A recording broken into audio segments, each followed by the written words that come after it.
Nang gumaling si Jesus ng marami at palayasin ang mga demonyo, ano ang isinigaw ng mga demonyo tungkol sa kanya?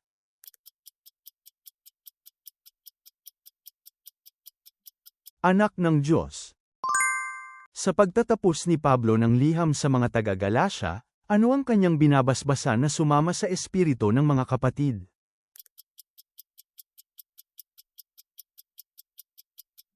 Ang biyaya ng ating Panginoong Jesu Kristo.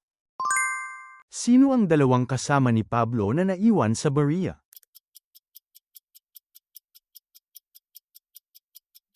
Sina Silas at Timoteo. Bilang mga minamahal na anak, sino ang dapat ninyong tularan?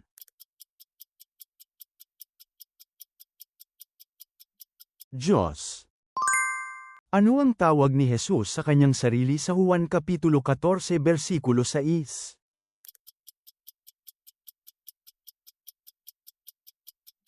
Ang daan, ang katotohanan, at ang buhay. Saan naganap ang pangyayaring naging dahilan kung bakit hindi nakapasok si Moises sa Canaan?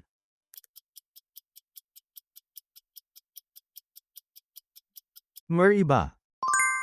Si Kristo ay ipinako sa krus sa kahinaan, ngunit ayon sa Biblia, sa pamamagitan ng ano siya nabubuhay.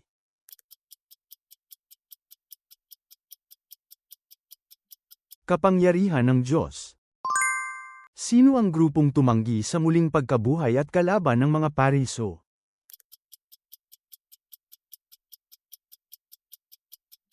Mga Seduso. Ilang araw nang patay si Lazaro nang muling buhayin siya ni Jesus.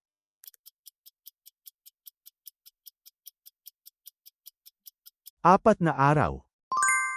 Anong dalawang bagay ang kinuha ni David mula sa ulunan ni Saul nang siya ay natutulog sa kampo?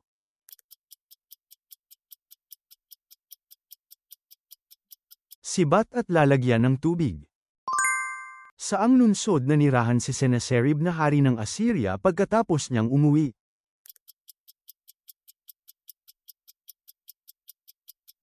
Nineveh.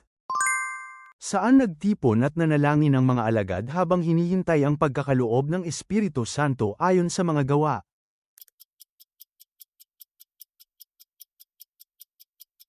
Sa silid sa itaas, kila Marcos. Sino ang dakilang punong saserdote na pinaghahambing kay Jesus sa mga Hebreo?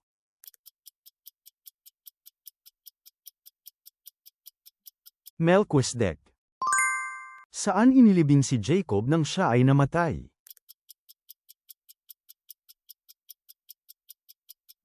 Yungib ng Macpela.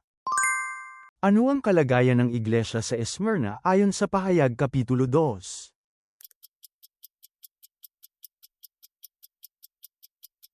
Sila ay naghihirap at dukha, ngunit sa katotohanan ay mayaman ang iglesia.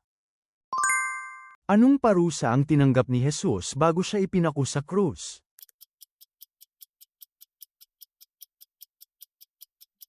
Hinagupit. Sino ang nagbenta kay Jose bilang isang alipin dahil sa inggit?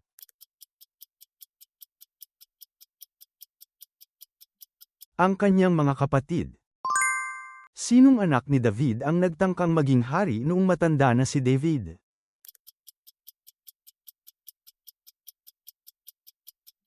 Adonias. Ano ang pangunahing aral na binigyang diin ni Pablo sa Roma?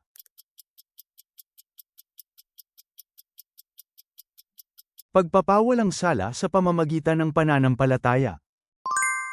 Ano ang huling sinabi ni Jesus sa babaeng nahuli sa pangangalo niya sa templo?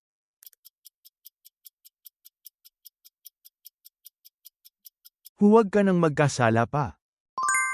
Anong lungsod ang unang naging kabisera ni David matapos siyang umupo bilang hari?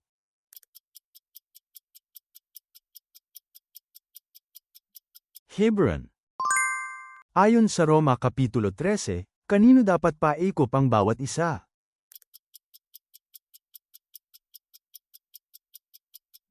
Sa mga pinunong may kapangyarihan sa pamahalaan. Sa mga taga-Galasya, ano ang binanggit ni Pablo na kasunod ng pag-ibig sa bunga ng Espiritu?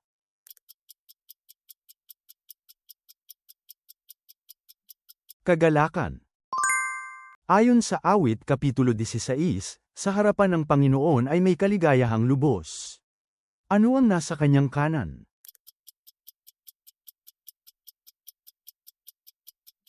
Walang hanggang kasiyahan. Sa 1 Korinto 4, paano inilarawan ni Pablo ang tungkuling ipinagkatiwala sa kanya at sa kanyang mga katuwang?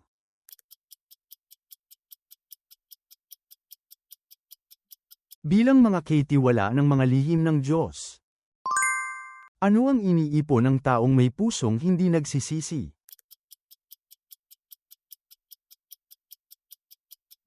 Puot.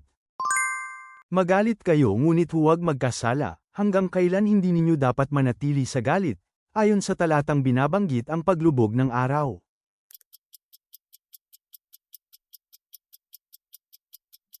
Hanggang sa lumubog ang araw. Ayon sa Exodo Kapitulo 39 versikulo 2, ilan ang bilang ng mga kulay ng sinulid na ginamit sa ephod ng punong pari?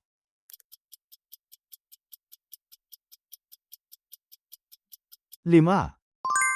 Sinong kapatid ang niyakap ni Jose nang magpakilala siya at umiyak?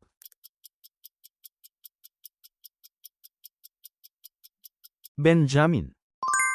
Sino ang kasama ni Elias nang siya ay kunin paakyat sa langit?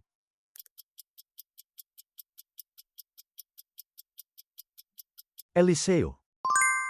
Ayon sa Efeso Kabanata 4, ayon sa sukat ng ano ibinigay ang biyaya sa bawat isa sa atin.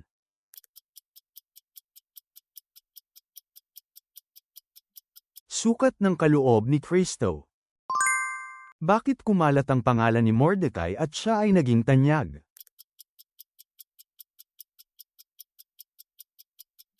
Dahil siya ay naging dakila sa palasyo ng hari.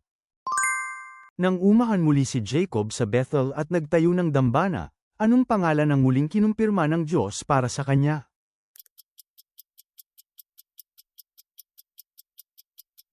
Israel.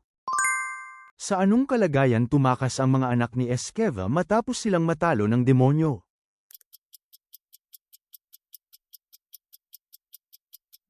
Sugatan at hubad. Noong 18 taon ng kanyang paghahari, ano ang ginawa ni Josias?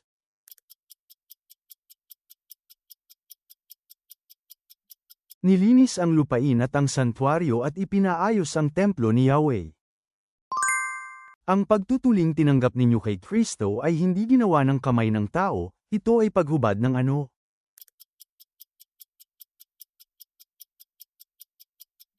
Katawan ng laman. Anong uri ng bautismo ang alam ni Apolos nang siya ay nagturo sa Efeso?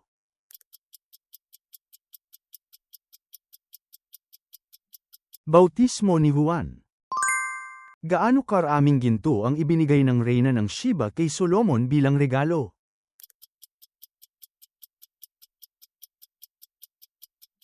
₱120 talentong ginto.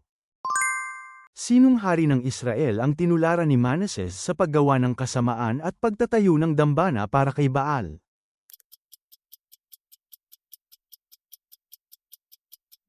Ahab.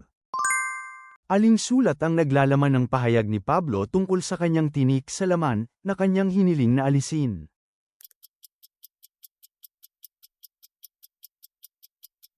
Ikalawang mga taga-Korinto. Salamat sa panunood. Ibahagi ang inyong mahahalagang puna at kaalaman sa Biblia sa mga komento. Ang pag-subscribe at pag-like ninyo ay malaking tulong para makagawa pa kami ng mas marami pang Bible quiz.